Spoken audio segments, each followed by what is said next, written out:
you can't trust mainstream media. You cannot trust mainstream media for two important reasons. First, mainstream media is a for-profit business.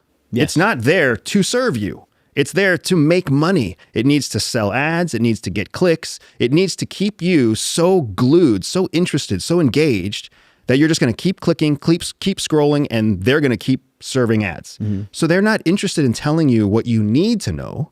They're interested in telling you what they want to tell you to get you to keep scrolling and keep reading. That's the first reason you can't trust them. The second reason you can't trust them is because they are being overseen. They have to be shepherded. They have to be governed by policy, which is shaped by the federal government. So it's not that the government tells the media what to say. That's baloney. People believe that it's too big of a job. The government doesn't have time to tell the Washington Post or the New York Times what to say.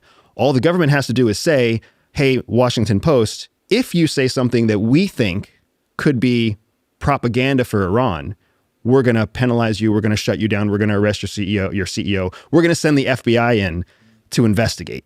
That's enough of a threat. Parameters on them. That's enough of a threat to make sure that the Washington Post or the New York Times doesn't ever go down that road. And then for an active investigation, I guess there's technically three reasons.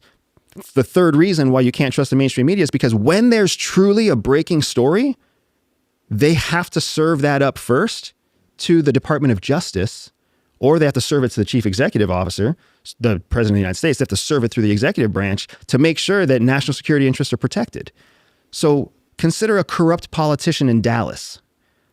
The mainstream media isn't going to tell the public about a corrupt politician in Dallas. The first thing they're going to do is they're going to run that up to the FBI and say, hey, we think we have evidence about a corrupt politician. And then FBI is going to say, thank you for that.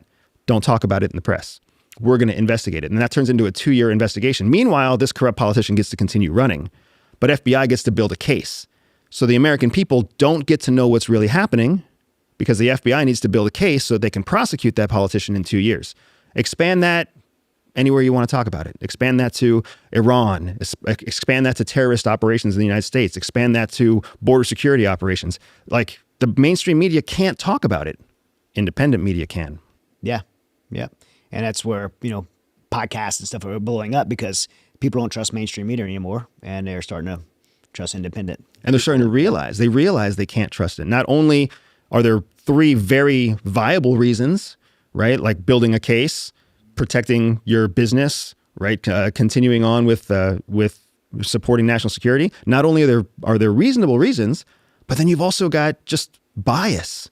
Sure. The CNN wants to get more left-leaning viewers to view CNN. Fox News wants to get more right-leaning viewers to view Fox News. So they're pandering to their base, just like you see so often with politicians.